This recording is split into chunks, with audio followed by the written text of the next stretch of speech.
જય શ્રી કૃષ્ણ, જય સીતારામ, રાધે રાધે. મિત્રો, આજે આપણે શીખીશું સેન્ટીમીટરને ઇંચમાં ટ્રાન્સફર કરતા, સેન્ટીમીટરને ઇંચમાં ફેરવતા. પહેલાં જ્યારે સીવણ ક્લાસ શીખવામાં આવતો ત્યારે ફક્ત ને ફક્ત સેન્ટીમીટરમાં જ શીખવાડવામાં આવતું, જેના કારણે અત્યારે ઘણા મિત્રોને તકલીફ થઈ રહી હોય છે કે સેન્ટીમીટરમાં શીખેલા છે તો હવે ઇંચમાં કઈ રીતે ટ્રાન્સફર કરવું અને ઇંચમાં કઈ રીતે શીખવું.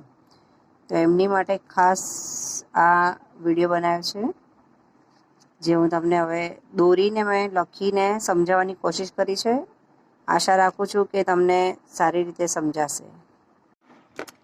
મેં અહીંયા આકૃતિ દોરીને રાખી છે.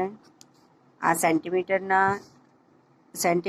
આપણે 1 સેન્ટીમીટરનું માપ અહીંયા લીધેલું છે અને એની અંદર મેં આ પોઈન્ટ બતાવ્યા છે, જેની અંદર 10 પોઈન્ટ હોય છે, જેને આપણે મિલીમીટરમાં કહીએ છીએ.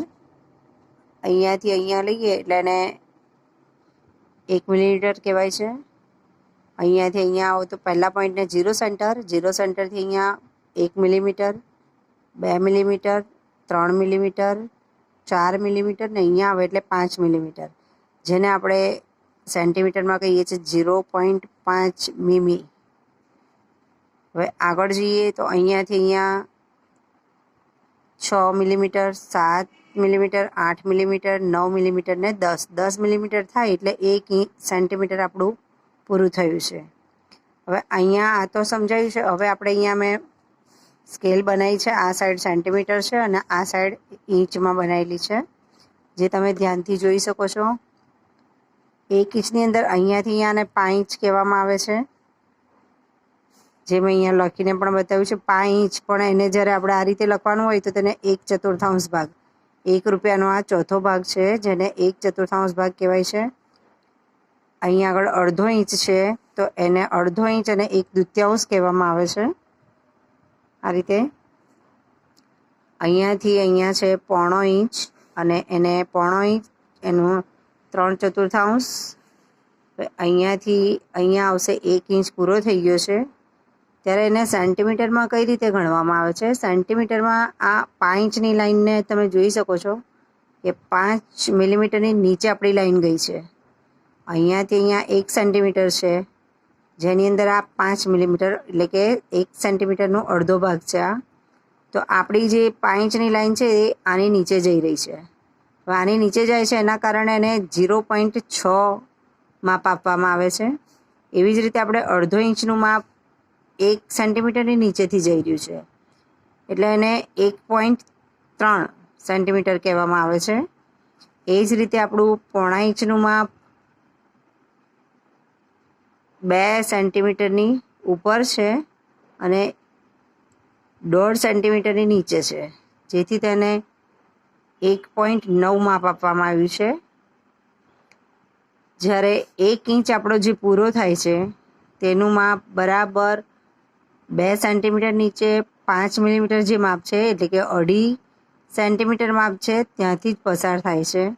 એટલે એને 2.5 સેન્ટીમીટર બરાબર 1 ઇંચ આપણો પૂરો થયો છે. તો આપણે કઈ રીતે માપ લેવું? 5 ઇંચ માપ લઈ લો. આમાં નાના મોટા ટ્રાન્સફર આપણે જાતે કરી શકીએ છીએ. આટલું મિલીમીટરનું માપ કોઈ માઇનર જ ગણાય, એટલે એનું કોઈ મહત્ત્વ નથી રહેતું એટલું, કેમ કે આપણે સિલાઈ કામમાં આટલું મહત્ત્વ નથી રહેતું. બાકીના કામોમાં રહેતું હોય છે, પણ આમાં સિલાઈ કામમાં તમે આટલું માઇનર માપ ચલાવી શકો છો, જેથી તમે નાના મોટા ફેરફાર જાતે કરી શકો છો. આ 0.6 છે, એની જગ્યાએ તમે આટલું પણ લઈ શકો છો, 5 મિલીમીટર પણ, અથવા 5 ઇંચ માપ લઈ લો એટલે પણ ચાલે. અહીંયા અડધો છે 1.3 છે, જેની જગ્યાએ તમે 1.5 પણ લઈ શકો છો, 1.5 સેન્ટીમીટર અથવા 1 સેન્ટીમીટર માપ પણ લઈ શકો છો. એ જ રીતે અહીંયા 0.5 ઇંચ જે છે એની અંદર તમે 2 સેન્ટીમીટર પૂરા લઈ લો તો પણ ચાલે, જેની અંદર આટલા માપનો ડિફરન્સ સિલાઈ કામમાં વાંધો આવતો નથી. બરાબર છે મિત્રો? અહીંયા આગળ 10 સેન્ટીમીટર છે, એના બરાબર 4 ઇંચ છે. હવે 4 ઇંચનું માપ 10 સેન્ટીમીટરથી નોર્મલ બહાર જાય છે, એટલે સેન્ટીમીટરમાં અને ઇંચમાં આટલો ડિફરન્સ હોય છે. તો આ ડિફરન્સ મેં સમજાવવાની કોશિશ કરી છે. જો તમને ના સમજાય તો તમે બીજી વાર પૂછી શકો છો, અને આમાં જોઈ અને તમે ક્યારે પણ કોઈ પણ વસ્તુ બનાવવાની કોશિશ કરશો તો એ ચોક્કસથી બનશે. જય શ્રી કૃષ્ણ, જય સીતારામ.